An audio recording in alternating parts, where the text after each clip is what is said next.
Dude, you can't get me. No! This can't be happening.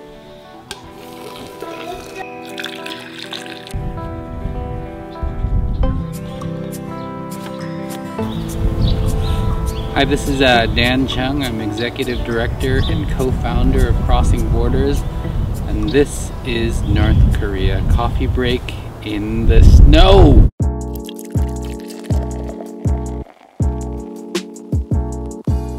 It's April here in the Chicago area. I did not put away my winter clothes. Sometimes it snows in May out here. So today I want to tell you a story about summer love.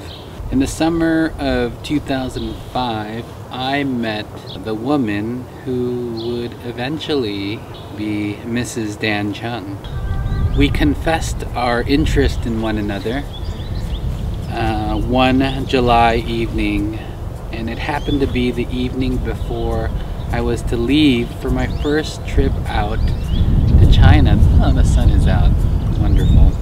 You know, decided that we would start going on official dates when I got back. I left on a flight to China, excited to go, but also excited to come back.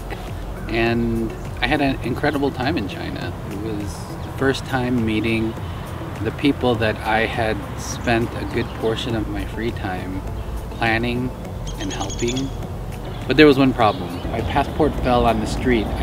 Unbeknownst to me, when I realized it, it was too late. It was gone. I assumed forever. We went to the local authorities office. They're like, no, you ain't getting out of this place for months. They gave me like several months timeline, which meant I'd lose my job, first of all.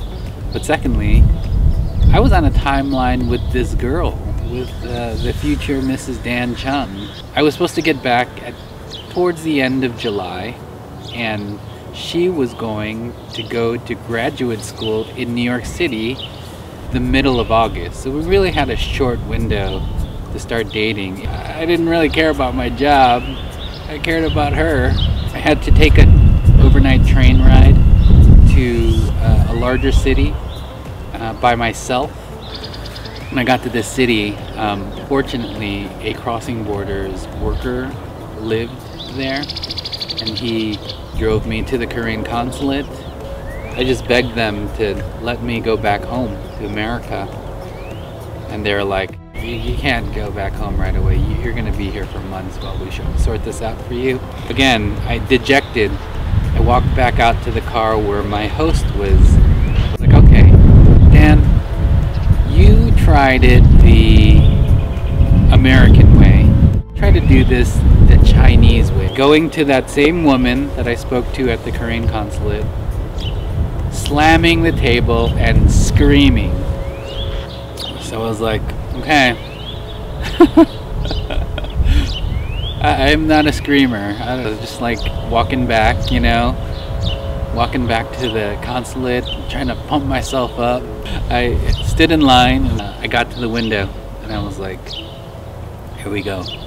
Started to take a deep breath, and the woman at the window was like, wait, what's your name?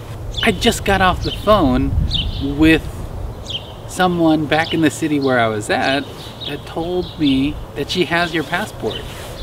If you did not show up here at the exact right time, at this window in particular, I would have never known. They had no way to contact me. I met this woman for lunch, and she just gave me my passport back without charging me anything, and she was the nicest person. And I was able to come back home to Chicago a week late. I'm married, but I cannot remember a time where I went through a difficult period in my life where I wasn't thankful for it. And I'm certainly thankful for the thing that I went through in China, even though it was totally my fault. I'm thankful for difficult times in my life. I know that God has used those times to refine me and to test my faith. We have yet to see how God will use this time, and I presume that many will look back at this time of suffering and of trial collectively and be grateful. And I can't wait to see how that will happen. If you like what we do, if you like what you see, we have a lot more of it. Subscribe to our email list. Email us at contact@crossingbordersnk.org with the subject line email list, and we'd be happy to sign you up for our email list. Thank you. Have a wonderful, wonderful day.